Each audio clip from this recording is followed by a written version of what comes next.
আবারও অবহেলিত মোহাম্মদ শামি। কিছুদিন আগেই নিউজিল্যান্ড ওডিআই সিরিজের জন্য ইন্ডিয়ার স্কোয়াড ঘোষণা করা হয়েছে, আর এখানে মোহাম্মদ শামির নাম ছিল না। তারপর থেকে সিলেক্টরদের উপর প্রশ্ন উঠছে, শামিকে কেন স্কোয়াডে রাখা হয়নি? তাহলে কি শামির ক্যারিয়ার এখানেই শেষ?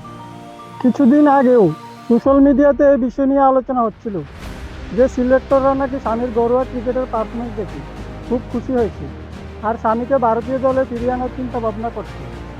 বিশেষ করে রঞ্জি ট্রফি আর বিজয় হাজারে ট্রফিতে শামি যে আগুন জ্বালানো পারফরমেন্স করেছিল, তারপর থেকে আমরা সবাই আশা করছিলাম যে শামিকে হয়তো ভারতীয় দলে আবারও দেখতে পাবো।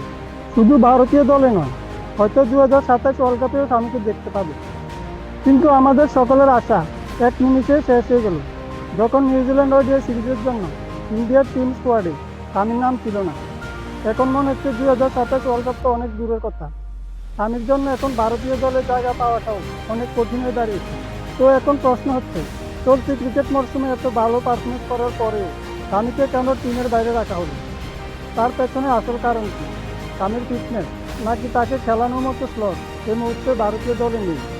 আর যদি বয়সের কথা বলা হয়, তাহলে এখন প্রশ্ন উঠতে পারে যে রোহিত আর বিরাটও মোটামুটি একই রকম বয়স নিয়ে ইন্ডিয়ান টিমে রয়েছে, তাহলে শামি কেন নয়? আর এখানে বিষয়টা আরও সিরিয়াস হয়ে যায়, কারণ মোহাম্মদ শামি শুধুমাত্র একজন ফাস্ট বোলার নয়, তিনি ভারতীয় ক্রিকেটের সেই নাম যিনি বড় ম্যাচে বারবার নিজের গুরুত্ব প্রমাণ করেছেন। বিশ্বকাপের মঞ্চ হোক কিংবা আইসিসি টুর্নামেন্ট, চাপের মুহূর্তে বলাতে ভারতকে ম্যাচ জিতিয়েছেন শামি। নতুন বলে উইকেট, পুরনো বলে রিভার্স সুইং, এই কম্বিনেশনটা খুব কম বোলারদের মধ্যেই দেখা যায়। তাহলে আজ হঠাৎ করে শামির জায়গা কোথায় হারিয়ে গেল? এর পেছনে বড় কারণ হতে পারে ভারতীয় দলের বর্তমান পেস বোলিং কম্বিনেশন। বুমরা সিরাজের মতো বোলারদের উপর ভরসা রাখছে টিম ম্যানেজমেন্ট, আর সেই সঙ্গে নতুন বোলারদের সুযোগ দেওয়া হচ্ছে। কিন্তু প্রশ্ন হচ্ছে, নতুনদের সুযোগ দিতে গিয়ে একজন অভিজ্ঞ ম্যাচ উইনারকে কি পুরোপুরি উপেক্ষা করা উচিত?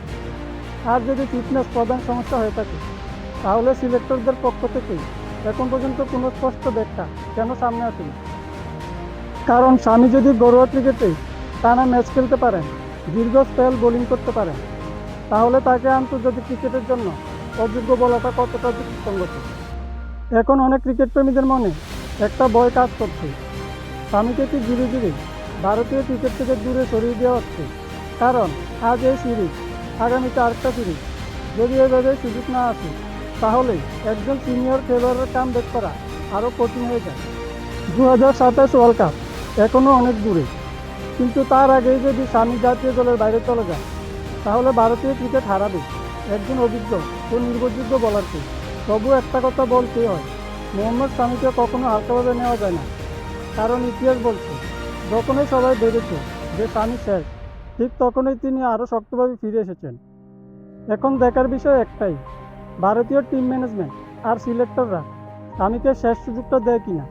কারণ প্রশ্ন এখন আর শুধু শামিকে নিয়ে নয়, প্রশ্নটা ভারতীয় ক্রিকেটের বিবেচনা নিয়েও। তো এই বিষয়ে আপনাদের মতামত কি? কমেন্টে অবশ্যই জানান। আর ভিডিওটি যদি ভালো লেগে থাকে, তাহলে লাইক আর শেয়ার অবশ্যই করুন। আর ভিডিওটা যদি ইউটিউব চ্যানেল থেকে দেখে থাকেন, তাহলে চ্যানেলটাকে সাবস্ক্রাইব অবশ্যই করবেন। ধন্যবাদ।